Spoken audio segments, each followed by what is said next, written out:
ఏం జరిగింది? ఆవిడ పెట్టిన పోస్ట్ ఏంటంటే, గతంలో జరిగిన అంశాన్ని ఆవిడ ఒకసారి స్మరించుకుని, ఒక బర్త్‌డే మరొకరికి పునర్జన్మ. పవన్ కళ్యాణ్ గారి భార్య పెట్టిన ఎమోషనల్ పోస్ట్ ఇది. అసలు ఎందుకు ఈవిడ ఈ పోస్ట్ పెట్టారు అంటే, ఒకరిది పుట్టినరోజు, మరొకరిది పునర్జన్మ. అన్నా లెజినోవా సంచలన పోస్ట్ ఇప్పుడు సోషల్ మీడియాను షేక్ చేస్తుంది. సింగపూర్లో ఆ రోజు ఏం జరిగింది?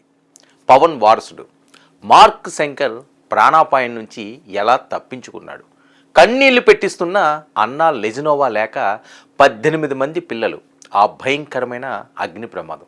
మరి పవన్ భార్య గుండెకోత, ఆ అగ్ని ప్రమాదానికి కారకులెవరు?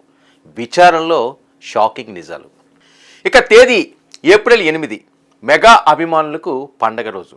అకీరా నందన్ పుట్టినరోజు వేడుకల్లో సోషల్ మీడియా ఫుల్ బిజీ. కానీ అదే సమయంలో పవర్ స్టార్ పవన్ కళ్యాణ్ సతీమణి అన్నా లెజినోవా పెట్టిన ఒక పోస్ట్ ఇప్పుడు సంచలనాలు రేపింది. ఒకవైపు పుట్టినరోజు వేడుక, మరొక వైపు ప్రాణాలను హరించే అగ్ని ప్రమాదం.